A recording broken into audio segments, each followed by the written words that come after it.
The broadcast is now starting. All attendees are in listen-only mode. Good morning, good afternoon, wherever you are, and welcome to the May webinar in the ISCDO series, What CDOs Need to Know.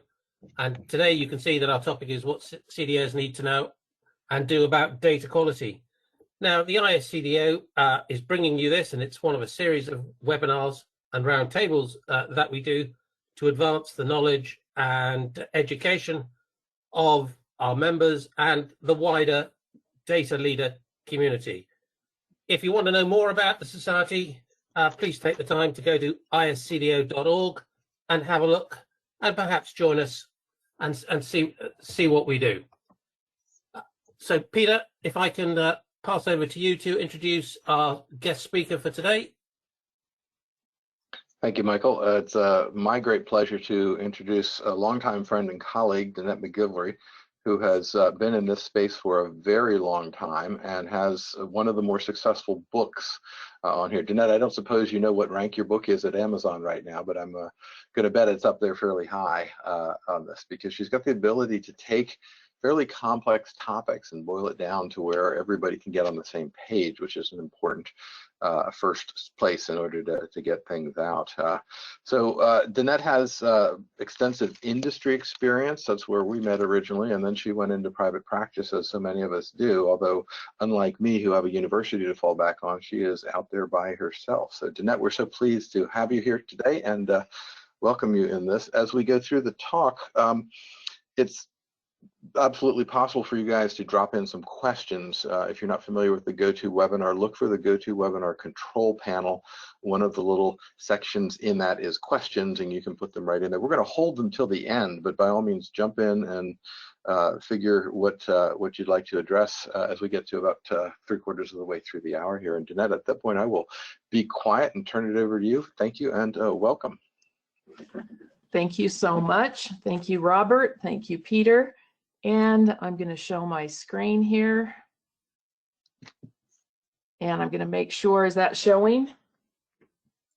It is, Danette, we can see that. So you're good to go. Excellent. I'm very happy to be here. As Peter mentioned, I have been in this space for a long time, close to probably 28 years. And I have been out on my own as Granite Falls for 17 years, just recently had a birthday there. Somebody mentioned to me, oh, Granite Falls is almost old enough to vote in the US. So I think that's a good accomplishment. So let me just move through this first part. Okay, the premise of our, that I base my presentation on is that chief data officers are accountable for managing data assets. They're accountable for ensuring the quality of the data and information. Whatever organization they're in, they need to make sure that that meets their business needs and creates business value, and accountable for ensuring there is confidence and trust in the quality. And another part of my premise is any aspect of information technology, any aspect of data management is for the purpose of having high quality data. Why? To meet business needs and create business value. So I don't care if we're talking about architecture, modeling, master data management, data governance. I mean, the reason they exist and the reason the technology exists is because we need to deal with that data. We need to have it when we need it. And so this is my underlying premise for where we're coming from today. A couple of key definitions. When I say organization, I'm using that as an overarching word to mean, you know, enterprises, institutions, agencies, establishments, businesses, any size in any industry. It can be for-profit, it can be education, government, healthcare, nonprofit, etc. So when I talk about organization in this presentation, I want you to think of where you work and where your responsibilities lie. And when I use the phrase business needs, once again, an overarching phrase to mean the most important things to an organization to provide products and services, to satisfy customers, to manage risk, increase business value, implement strategies, achieve goals, address issues, and take advantage of opportunities. So business needs, it's a very, very important phrase. And when I say that, what you need to think about is what are your organization's customers, products, services, etc. And what we're discussing here today really applies to any organization, because all organizations are in the business of providing something to someone, and every organization depends on data and information in order to do that. So just wanted to start off by talking about a recent, what is really a data quality situation, and posing the question, if you recognize the data quality aspect of this whole situation with Twitter and Elon Musk. So Elon Musk has put out that he was going to purchase Twitter.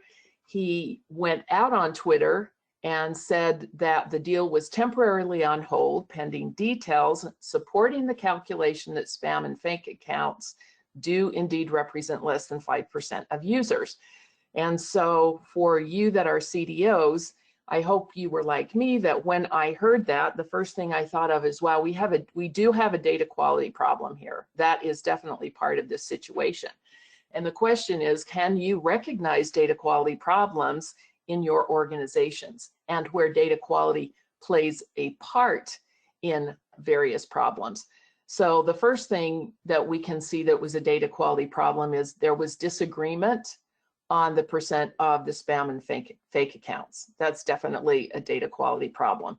I've got a couple of other slides, and we're going to be able to see that we also have problems with definitions, classifications, calculations, methodology, selection bias, possible purposeful disinformation, motivation, and business impact. So I'm not going to go into all the detail, and there are references here if people want to look up any of these articles, but it's just a good example that it's very important for us to be able to recognize when we can help play a part in the solutions, and also we hope at some point be able to prevent some of the problems. So we could see every news outlet had something about the impact. Shares in Twitter fell about 20%. So this is also something that as a CDO, you need to be able to say, well, why do we care about data quality in my organization for this problem, for this particular business need? So shares fell about 20%, Tesla's stock rose. You know, things have changed. These quotes are from May 13th, and of course, you know, everything is very fluid right now, but you can see there definitely is an impact from the data quality. Now, I went out and Twitter has to file a Form 10Q with the United States Security and Exchange Commission. And this was from their quarterly period that was just at the end of March. And what they are arguing about is what is called this MDAU, which stands for monetizable daily active usage or users. And they said in their report that I thought was interesting, so I've got emphasis on a couple of sentences here. Our metrics may be impacted by our information quality efforts, which are our overall efforts to reduce malicious activity on the service, inclusive of spam, malicious automation, and fake accounts. And they had this is where the estimate of fewer than 5% had come from. And they did make a qualification. We applied significant judgment, so our estimation may not accurately represent it. So this is something that apparently they have been putting in their filings for the last 8 years. So this is not any new news to anyone who's been paying attention to this. So this was just the day before yesterday when Musk once again reiterated that his deal wouldn't move forward and until he can determine what that actual number is. And so from another company, they say from their estimations 10 to 15%. And they also talk about their methodology, and they talk about what should really qualify as false and spam account, and also warned that depending, and this is where, you know, some selection bias can come in, depending on how your methodology is, that things can be higher or lower depending on what the topic of discussion is. So you may not have to deal with an Elon Musk and a Twitter situation, but I bet you do have many situations in your organization that if you're keeping your eyes open, you could see that you as a CDO can really make a big impact and step in, because not everyone is going to be looking with your data quality eyes. They're not going to be listening with your data ears, and you need to be able to help show people how you can help. But this is one that I think sounds more familiar. Typical meeting, people come in, there's important decisions to be made, strategies and actions to be taken, things to move forward, and people spend their time disagreeing on the numbers. And depending on what the numbers are, that is what the decisions that you're going to make. And if people can't agree on the numbers, then what ends up happening? We delay our decisions. Instead of making these important decisions, we say, well, we're going to go back and run our numbers and meet next week. So we've got rework, people get frustrated. And the important thing is we've got no useful action that will help our organization be able to move forward. This is another really common data problem. I really love this particular cartoon, and I'm sure that we've seen this. Well, the most accurate data is in this file or this file. And someone else is saying, but I've been working on this other file. And this is also another common data quality problem. So this is just an easy way to ask a question to help you recognize when data and information are part of the problem. Are wrong, incomplete, irrelevant, unavailable, or untrustworthy data or information hindering the ability of your people, which could be customers, clients, employees, business partners, and or machines, because we know machines use a lot of this, they generate, but they also use a lot of this information. Is it hindering the ability of people and machines to make decisions, take action in order to fulfill business needs? And of course, we just defined that. Or is it negatively impacting those business needs in some way? If the answer to that is yes, you do have a data quality problem. And that recognizing the problem there is one of the most important first steps. We're going to talk about some things that you can do to address the problems, and I think some things that we're going to be talking about today can help. If you can say no, then that's no problem. Go ahead, carry on business as usual. But I think you might, as you really look at this and bring this awareness to other people, you're going to be surprised at how often the answer to this is yes, and that you can actually really make some good help and some headway in that area. Just very quickly. So what do I mean by high quality data? Like, how would we recognize it? Well, we can find it when we need it. That means we can get to it, we can access it. It's available when we need it. So it's on time, it's not late. It includes everything we need, so nothing is missing. It is secure, meaning it's safe from unauthorized access and manipulation. And we understand it. It means when we look at that, we can interpret it correctly. It's actually correct, meaning it's an accurate reflection of what is happening or what did happen historically in the real world. Because of all these things, we hope we can trust it when we get it and we can use it with confidence. So simply put, the right information, right time and place, right people to take care of customers, provide products and services, and run your organization. Now, if the information is not good, what can we see? Here is some evidence that you may have a data quality problem. We have lots of rework, we have conflicts, complaints, bad publicity, non-compliance with legal requirements, rework, fine, wasted time, poor decisions, delayed decisions.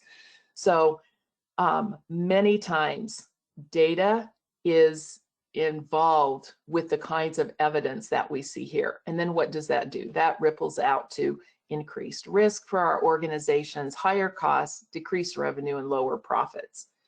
So what is information and data quality? The degree to which information and data can be a trusted source for any and or all required uses. So I do not often make a distinction, and a few times. We won't be getting into that in this particular presentation. Items of interest, information, facts, or items of interest in context. The important thing is that you're using the words that resonate with your audience.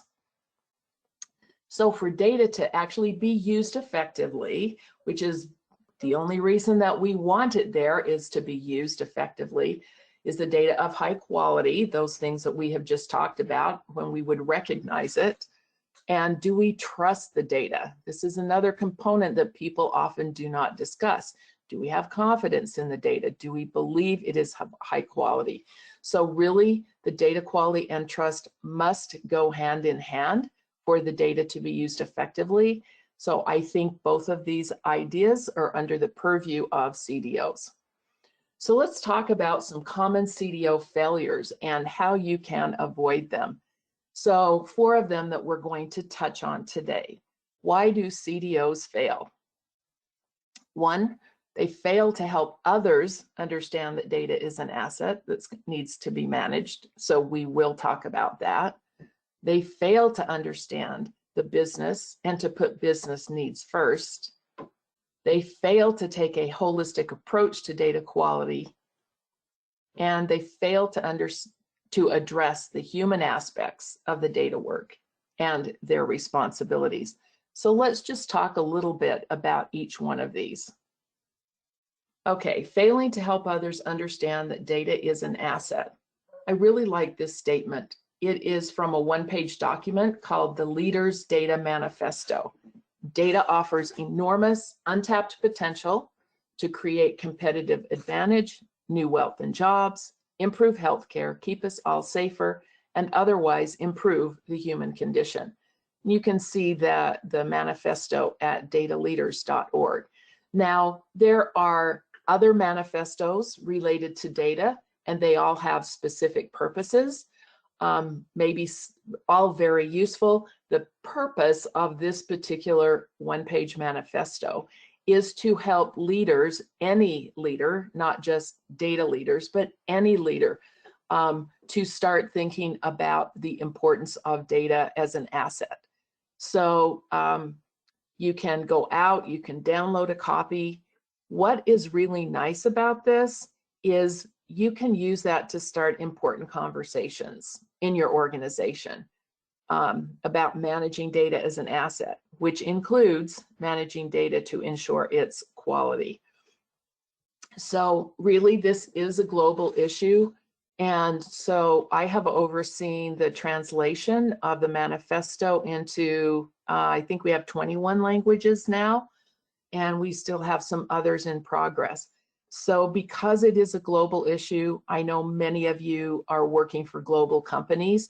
I think it's really nice to be able to make this conversation about data as an asset more accessible to more people, and therefore having it in their own language is, or maybe their native language, is something that's going to be helpful. So we're always looking for people to help us translate. If there's any languages up there that you think that we don't have yet and you have the ability to be able to do that translation, please email me, and we will make sure that you get the information that you need, and we'll lead you through that process. So there's 3 main sections there in the manifesto. The top part really talks about what we think is the promise of data. And so you can ask some questions. So these are just some high-level questions to get you started over there on the right-hand side. Do you agree with that? What is data's promise for your organization? It talks, has some statements about current state. And you could ask, what is our organization's current state? Where do we want to be? And then there are 3 audiences where there are suggestions for calls for action. Boards and senior leadership is one, anyone who needs data to do their job, and data professionals. And you can have conversations about this. Very, very useful for those people who have not even been thinking about data as an asset and how important that is. So at the end of each one of these points of failure or potential points of failure, I am posing some questions. It's really important for me that when people come to these presentations, that I'm helping you as much as possible think about, how does this apply to me, and what might I be able to actually do with what I have heard today. So here's the first questions. Do you and others in your organization understand that data is an asset to be managed, just as people, money, property are assets that are intentionally managed? If not, how can you change that? And I have offered one tool here for you, the Leaders Data Manifesto, to help jumpstart the conversations. So think for yourself, what is it that you could do with that if you need to? So common CDO failures: fail to understand the business and to put the business needs first. We've already defined business needs. So very often it is useful to be able to say, how does data, the lack of data quality, impact our business? And we'll talk a little, Peter mentioned my book, Executing Data Quality Projects. And so it outlines my methodology, 10 steps to quality data and trusted information. So don't let the word projects here throw you. It's really all about data work, and I use the word projects very, very broadly. So if you have a narrow definition of projects, you'll kind of have to throw that away and broaden that. So here are, I offer some business impact techniques to be able to help you show the impact of the quality of data to business. And it also helps. You could be asking the question, what is the impact of data governance to my business? What is the impact of metadata to my business? Really, almost anything data related, you will be able to apply these business impact techniques. We won't talk through each one of them, but what I want to point out here is that I put them on a continuum of what I call a continuum of relative time and effort. So ranging from doing this technique or using this technique, relatively speaking, takes less time, is less complex if you're here on the one side, all the way over to relatively speaking takes more time and is more complex. And the reason that I did this is, for myself early on in my data career, I would have people telling me, you know, Danette, you really need to start showing the business impact of the data quality work you were doing. But at the time, I had all the management support I needed. I mean, why should I spend time doing that? I asked myself.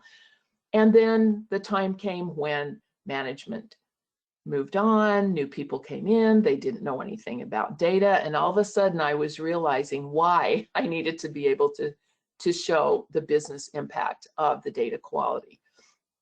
So you may think I don't have time to do that, but given that, that's why I put these different techniques on this continuum, because you always will have time to do something, even if it's as simple as an anecdote, some kind of a story, and all the way to fully quantifying what is the cost of low quality data to our organization.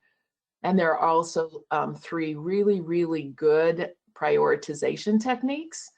When you're looking at the things that you should focus on, we always have way more to do than we have time and money and people to do it. So for data people, it's really good for us to be able to have some good prioritization techniques that apply well to data. And so I'm going to, without covering any more of these in depth, I just want to offer them to you, because I still hear people say, well, we don't know how to show the impact of data to the business. Yes, we do. And we have been able to do that for a while. So I like to continue to get the word out in case you might be in a situation that you're feeling like, you know, I need something to be able to help me show that impact. So this is something that you can turn to. But I am going to give you something that you can use right away. I offer this in the anecdotes because, relatively speaking, being able to figure out business impact using what I'm going to show you here takes less time and is pretty less complex. So I have taken some estimates, and these are articles by Tom Redman and others from Sloan Management Review, from Harvard Business Review, and I highly recommend you go out and read the articles. So these estimates are coming from those articles and the research they've done. So estimated cost of bad data for most companies is 15 to 25% of revenue.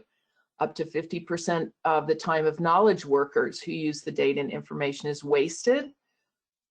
I think this is actually quite horrifying. Only 16% of managers fully trust the data they use to make important decisions.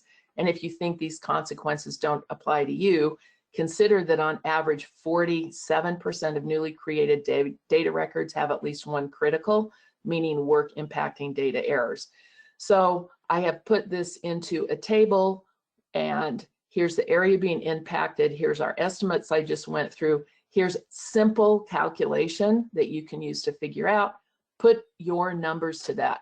You can do that pretty quickly. And then you're going to be able to, in English language, be able to say, what is that estimated impact? But you need to take it a step further, and you can say, you know, if this hadn't happened, I mean, what is the impact in terms of specific wrong or deferred decisions, or delayed decisions, or customer satisfaction, or operations, or employee morale? This is really important. What could we do with that money if it was recovered? What are we not doing because of wasted money, etc.? So this is something that you can apply, you know, this afternoon, tomorrow morning, if you need help in this particular area. So, do you know your organization's most important business needs? If not, what can you do? Do you need to further prioritize? And these business impact techniques can help. So think about these. And also, we never do data quality for the sake of data quality. It is always about business needs. Another common point of failure is failing to take a holistic approach to data quality. So of course, we break things down, we analyze things, but we also need to deal with the whole of what is required to have high quality data that we can trust. Very often when we have a business problem, you know, someone says, well, that's a process problem, so we just focus on processes. Or someone says, nope, it's a people problem and we're just going to focus on that. Or somebody else is going to say, you know, it's just technology. If we just buy a tool, that's the only answer. Well, we actually need to address all of those, but we will find solutions when we use a data or data quality point of view, because that data quality view will take in all of the others. It's not going to be exclusive. So in my 10 steps to data quality and trusted information methodology, we talk about key concepts. It's really important that people know how to think about problems. They need to know how to structure their work. And then we have the actual 10 steps process, which are practical instructions with examples and templates and best practices. And you can see more of that here in this How of Data Quality, which is in the second edition that came out. And so the important thing here to think about, these are all things that you are doing or may be doing in some kind of a piecemeal fashion. But the nice thing about this is the way it brings together different aspects of things that you're already doing. That's a lot of the comments I get from the consulting and the training that I do. So helpful to understand where it fits in further. There are a lot of good resources out there that tell us the what. What do we need to do? Strategy, concepts, very high level processes. There's a lot of other really good resources that go into deep detail for other aspects of data quality or management. You know, we've got a book here on data profiling. We've got a book on data governance. We've got something on metadata. And very often I have found people saying, okay, I get the what, and I see this detail and it's really, really good. And so how do I actually get started? So that's why I put together, well, I had been working in this arena for a lot of years, but that was why I decided that maybe there was something there that could fill the gap between concepts and details and strategy and implementation. And I really think this methodology is complementary to most of those that are out there.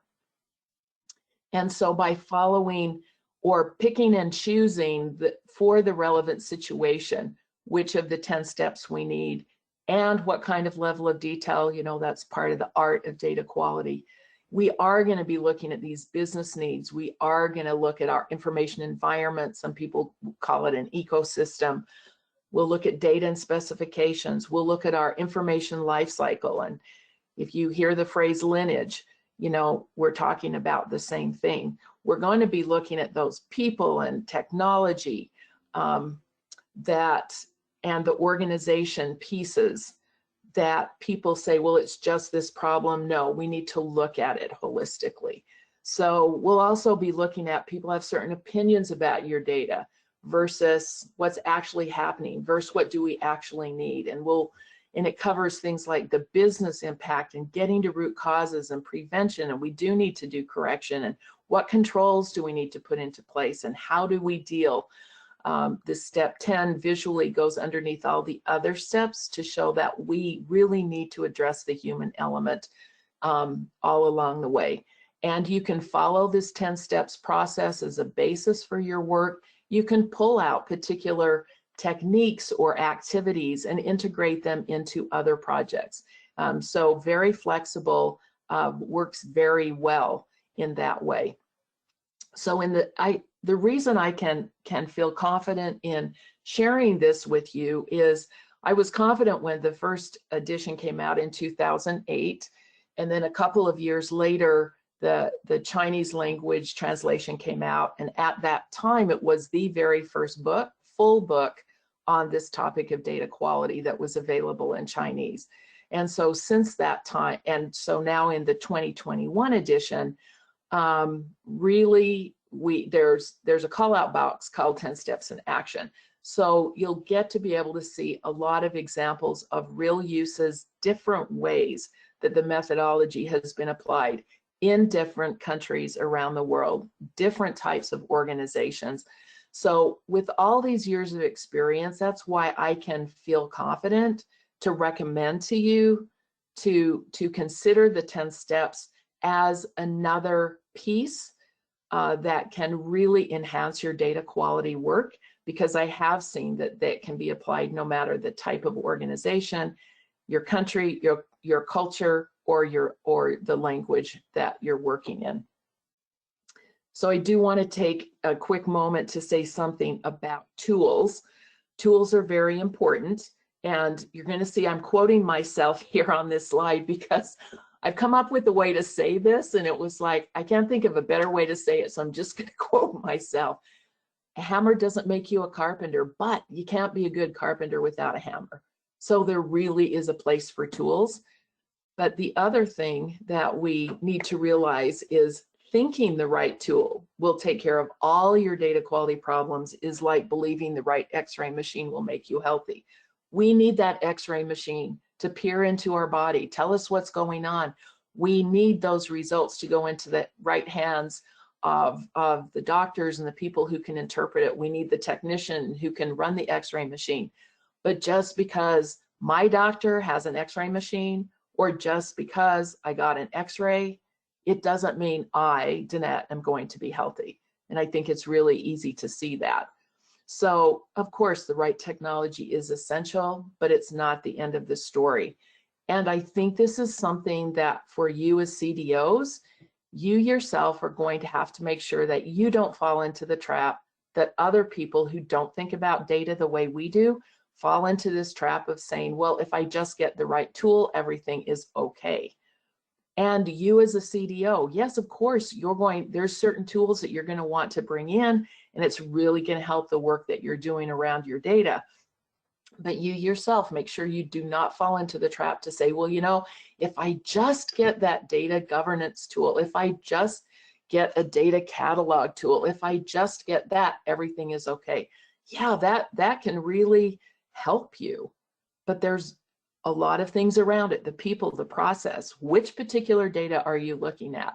You know, the training, all that human element, you still need to address all of those things. So make sure you help other people not to fall in the trap and that you don't do that yourself. So you can ask yourself, are you and others in your organization giving the appropriate emphasis to requirements, processes, people, organization, technology, and they might be getting more emphasis there. but are they getting the right kind of equal and appropriate emphasis for our data, our specifications, the data management, our information lifecycle? If the answer is no, what do you need to do this? So how can you help others understand that a holistic approach is critical? And are you setting up people for success? So as the leader, as a CDO, you're the one that's going to be saying, you know what, it's really important that we increase our people's skills. What work do they need to accelerate their work? Do they need external training, consulting, coaching? Do you have a group internally who provides those kinds of things for those who need it? Do you understand that if you're really trying to do this emphasis on data for the first time in any organization, there's going to be some kind of risk, and know that you need to give people space to learn and be creative and do the work and support them in what they're doing. So you are the one who is setting the tone for all of this. So, it's a big ask on this particular page, but hopefully I've prompted some thinking for you to think about where you are with this and what are some things that you might be able to do. So another point of failure, when CEOs fail to address the human aspects of the data work and the CDO responsibilities. And I've touched on that, but I want to talk a little bit more. It's really so easy for people to go, hey, I just want to do my job. I don't want to deal with the people aspect. And there are going to be certain personalities of people who really do what you need them to do, and they don't want to deal with that whole people aspect. So maybe you're going to have to step in, or you've got some other people who are going to have to deal with that. But someone is going to need to be able to spend some time working on that. So it doesn't matter what role you're in, you're going to be dealing with people, and there's going to be some aspect, and you want to increase your people skills. So in step 10 of the methodology is called communicate, manage, and engage people throughout. So that phrase means things like what we have listed in the bottom of this box here: communication, engagement, change management, stakeholder care. What's in it for them? It's my take on the what's in it for me, because it helps me to ask the question. If I go talk to any particular audience, what's in it for them? How do we tell the story in a way that people can engage with what we're trying to share with them and understand it? Are we listening? Boy, that is a really important one. Are we helping people with the teamwork, negotiation, conflict resolution? How are we rewarding and motivating people? And when we do succeed, are we sharing the credit? Are we celebrating our successes? So many, many other things.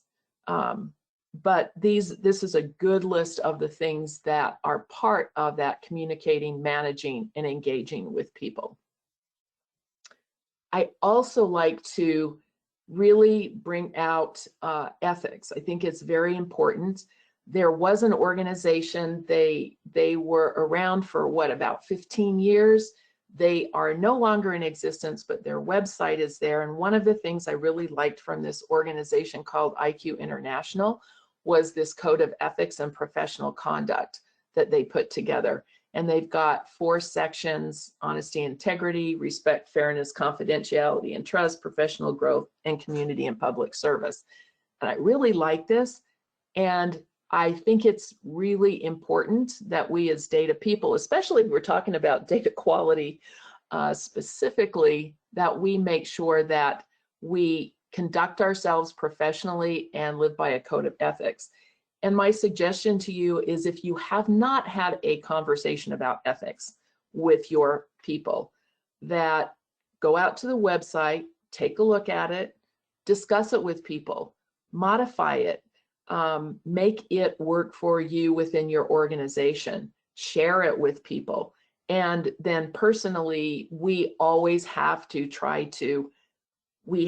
conduct ourselves and set the example in the way that we want our people, which is not to say that anybody's perfect. I mean, I learned a long time ago, look, I am not perfect at all of this stuff. I am not perfect at all the people side of things, but I decided a long time ago that this is important enough for me that in spite of the fact of my own mistakes that I may have made, that it's important enough that I just need to have the courage to stand up and say, you know, we need to all keep doing it better and better and help each other. So I think this is something that's so important in our world today. So one of the questions here then, are you addressing the people element of your data work? If yes, what is working well? What would you want to continue to do? And if you feel like you're not, what is stopping you? Is it the fact that you haven't thought it was important? Do you feel like that you want to up your skills in some area? Well, yeah, you can absolutely do that. And are you personally being supportive of data efforts? And these are ways that you can show that you care about the people. Are you showing by words and action and providing resources and holding people accountable? And are you taking an interest, really taking an interest in the work? Now, where you are, you've got to make sure that you're managing up, down, and across the organization, and that you can't do it all yourself, of course, but you want people in place who do understand the people aspect of the data work that has to be done. Are you appreciating that there's many roles and skills, experience, knowledge, and personality in the people who are doing the data work? And non-data people, in quotes, non-data people also are very much involved in making sure that we have high quality data that we can trust and that we can use with confidence. And some people are going to have experience and be able to do better in one area than another. So are you paying attention to that as part of the people aspect of the work? And this last question, I think, is really, really important. We need to start this if we haven't already been doing that. We can up our efforts if we have been doing it, but we feel like we should do more. And we really need to commit to ourselves. Do we have the will to sustain this kind of work? And, you know, it's really important. I think I said it on the previous slide, but didn't point it out, which was a lot of times people think dealing with the people element of our data work just gets in the way of the real work, in quotes, that needs to get done. Well, the people work, the communication, the management, the engagement of people, that is part of the real work. So if there's anything about an attitude that says, you know, I really don't want to do this because I want to go off and do something more important, I really hope that you can consider how this is as much of the real work as it is to have the right data quality tools, as it is to assess the quality of our data, as it is to correcting data. This is as much the real work as those are. Okay, so let's just do a little bit of a summary here. So we've covered 4 common CDO potential failures. We've talked a little bit about how to avoid them. So failing to help others understand data is an asset, failing to understand the business and to put business needs first, failing to take a holistic approach to data quality, and failing to address the human aspects of the data work and the CDO responsibilities. So I've given you some things to think about. I've asked questions at the end of each one of those sections. And really what we want you to do is just knock down any of those barriers. You may have been aware of them, you may have run into them, but I really hope that by just talking specifically about some of these, that it can bring to mind what are some things that you personally, that you've been thinking about, is how can I avoid those? So the real benefits of all of this, if we address data quality in this way that we've talked about today, you will be focusing on your organization's most important business needs and the relevant data. You know, we have, as I said, we've got too much to do to spend time on things that will not benefit our organization. And we will then be managing the data throughout its life cycle We will be helping build trust in the quality, and we're going to increase the use of the data, which is also helpful. So the holistic approach that I've talked to you about means you're also going to be looking at business processes. You're going to be able to improve those. You will be increasing the skills and the data literacy of your people. By addressing the people aspect of things, you're going to be able to motivate them to do the work. You're going to help them make better use of their data to meet their business needs and their areas of responsibility. You might have to do some restructuring of your organization. There may be need some new roles and responsibilities, or enhancements of roles and responsibility, or changes in reporting relationships. There may not, but at least you'll be considering that, and your organization will end up being more efficient and effective by taking this holistic approach. And you will definitely make better use of the technology that you have, which I think is really, really important, and I'm really committed to that. All of these things together, it'll result in improving your business overall and increasing business value. So really, the punchline here, which you probably already knew, is having high quality data and trusted information is really all about the business. It's about the business value. It's about those business needs that we have talked about. It's not really just about data quality. And we can really do that by doing some of the things that we've talked about today. So if you're interested in getting more information, if you want the book, you can get a discount out at Elsevier by using this discount code. And you can get that not only for my book, but for any of their data books that are in their data books are in their science and technology line. So you'll be able to do that. I do ask that if you find this useful, it's really helpful to post reviews out on both of the websites. And of course, you can call me if you need more information. I'm always here available to help with training, consulting, and one-on-one coaching.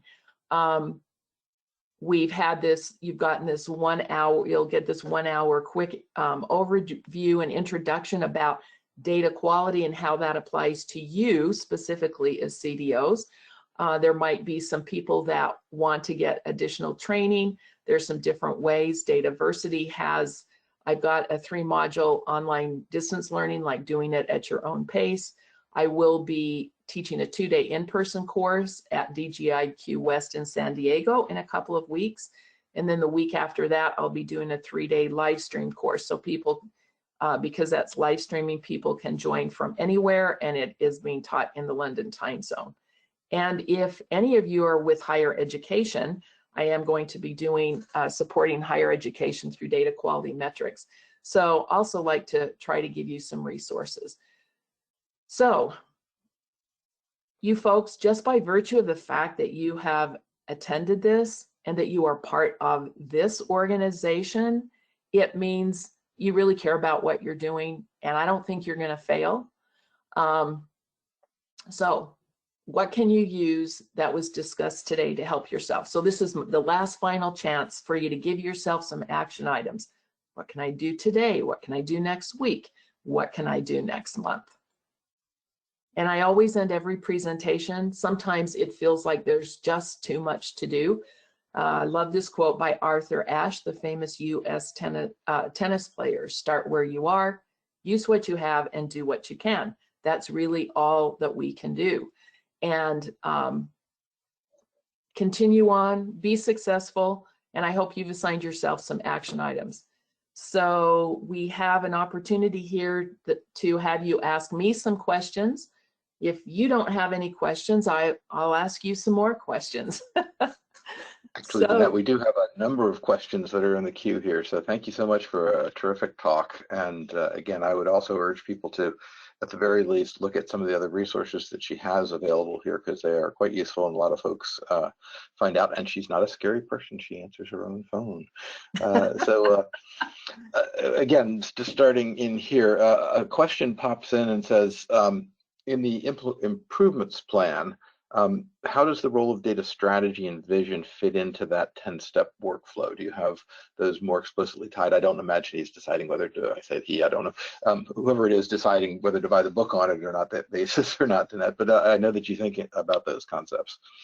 Yeah, right. Okay, so this strategy and vision, certainly when you look at those improvements, you can think about to prevent data quality problems, what do we need in our strategy? What's part of our vision with prevention? So I see a good data strategy and vision as good preventive measures.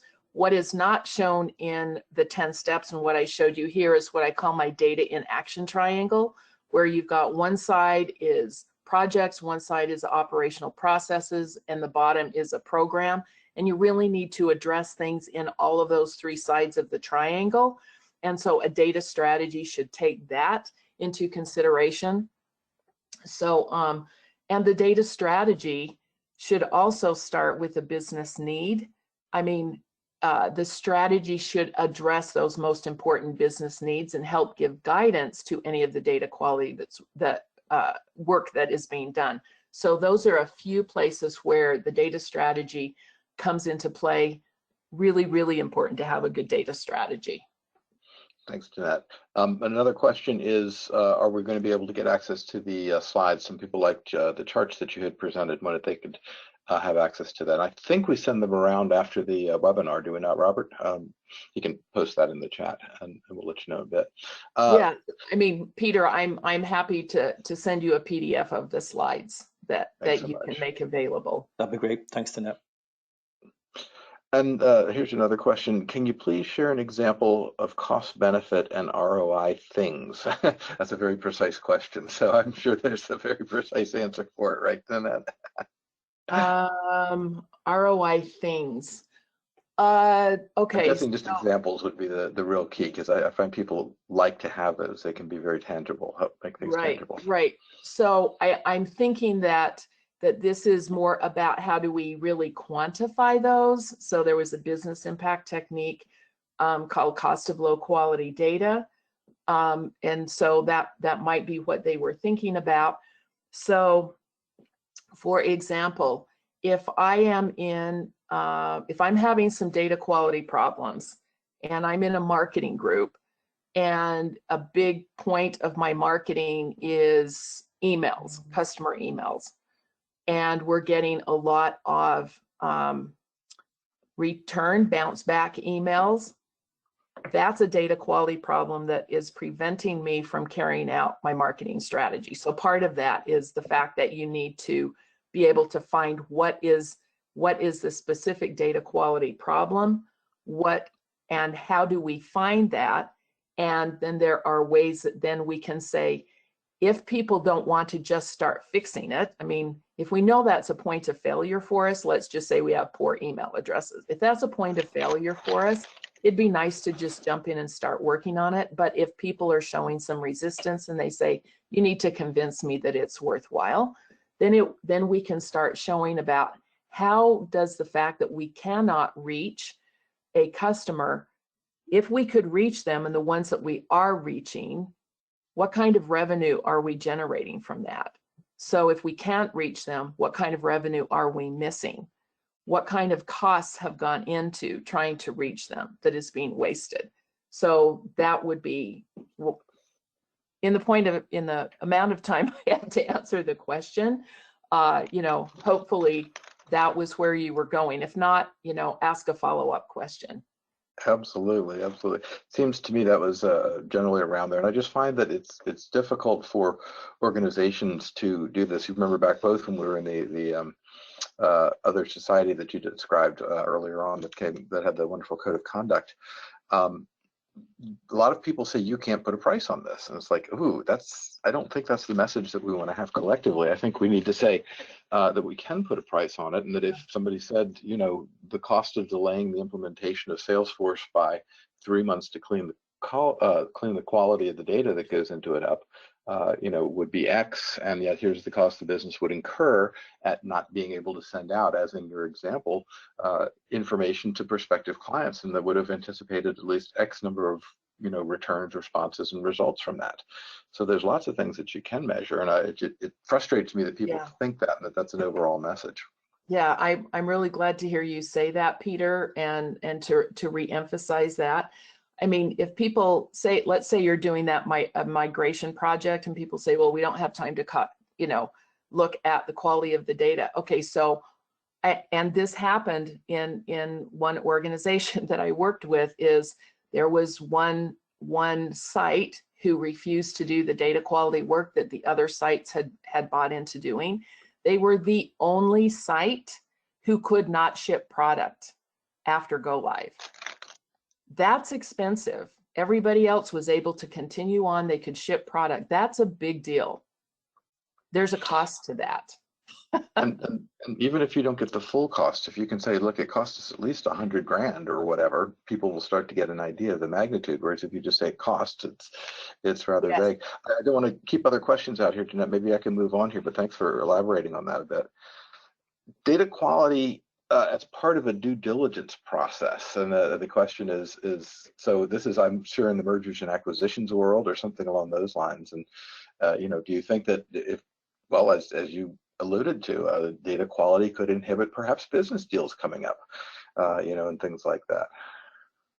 Yeah, I mean, I actually think it's really good to do some due diligence as part of the data, because that if you purchase an organization, part of the big responsibilities that will happen is you have to bring that information in, and you have to be able to merge that in.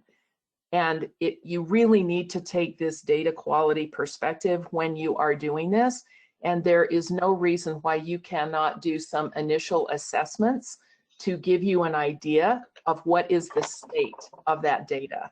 Where is it? How much do we have? What does that quality look like? And so everything that you would do following the 10 steps, absolutely, you can apply that as part of a due diligence process for mergers and acquisitions. And let's take the opposite side of it. Is we are selling one of our business units. We have got to decouple that data, and we are going to need to be doing that also, and we need to do a good job of that. So it works in both directions. Great. I'll just tell you a quick story on that. I'm getting the next question up on the screen here, but I took that to Wall Street about 20 years ago, and they told me to get lost because the only information I could provide them would complicate the deal, and they didn't want any more complexity in there. So we're back to the people and process issues here. Here's the next question, Jeanette. We often chat about quality in the context of competitive organizations. But for enterprises in non-competitive vacuums, government agencies, for example, quality can have a human cost. Any comment on data quality in such contexts? Yeah, absolutely. And it's a good question, because that's why I do emphasize this stuff is important. Data is important. Data quality is important for any organization. So as a government agency, who are your clients? Who are your customers? What do you do for them? How is the data preventing you from being able to help them? Are you, as part of the question said, does that mean that a family is not getting some social services that they need to get? Are they being delayed? Are they being completely overlooked? Did they not fall into the category because the quality of our data was poor? You can absolutely follow it down the line, because every organization has a product or a service that they provide to someone. So we can follow that line, whether you are making a profit from that or not. And Jeanette, I think we'll have to leave it there because we've reached the top of our hour. But again, thank you so much for taking time to do this. I really am thankful day after day that I at least am able to share knowledge with others in this fashion. And you've been very generous with your time over the years as well. And we appreciate so much that you took the time. And I just wanted to give you an update. I looked up your book on Amazon while you were talking, and there you are, the 423rd best-selling book in data processing in there. So that's quite an achievement on this. And congratulations on all of it, and on a really, really nice talk. Well, thank you. Very happy to be here. Again, her connection information's on the screen. You guys are welcome to reach out in any fashion. She doesn't bite and is a wonderful colleague to work with. So thank you again, Jeanette. Thank you, Peter. Thanks, guys. Thanks, everyone.